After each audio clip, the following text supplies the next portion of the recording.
Hər vaxtınız xeyirli olsun.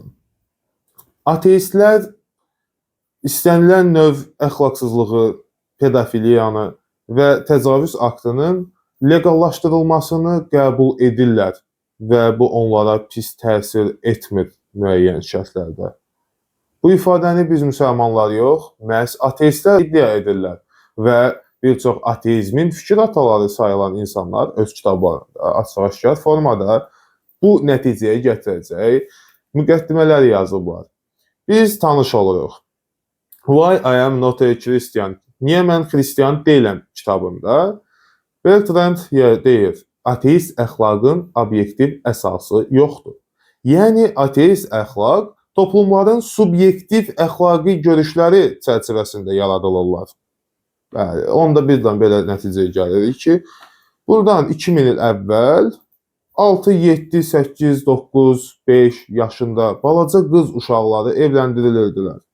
Demək, bu qız uşaqlarının evləndirilməsi o dövrün subyektiv əxlaqını mənimsəmiş qeyrətli ateistlər üçün normal bir hal idi. Yaxşı, biz sizə sual edirik. Onda niyə İslamdakı 9 yaş məsələsinə bu qədər sizə toxunur və irad bildirirsiniz? Halbuki siz bizdən əvvəl, əgər həqiqətən öz inancınıza bağlı insanlar idinizsə, çıxıb deməliydiniz ki, o həmin dövrün subyektiv əxlaqının nəticəsidir. Obyektiv əxlaq yoxdursa, fərqli dönəmləri subyektiv əxlaqlarına görə biz hökm edib yargılaya bilmərik. Sadə əqli bir prosesdir. Çox təəssüf ki, çoxları bundan məhrum olduqlarına görə bu əqildən istifadə edə bilmirlər və düzgün nəticəyə gəlib çıxa bilmirlər. İkinci bir dəlilimiz nədir?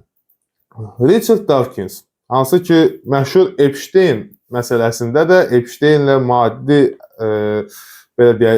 əlaqələri üzə çıxan şəxslərdən biridir. O da öz kitabında qeyd edir ki, əxlaq mədəniyyətə görə dəyişir.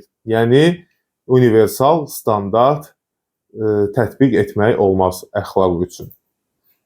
Demək, yenə də gəlirik həmin nəticəyə çıxırıq.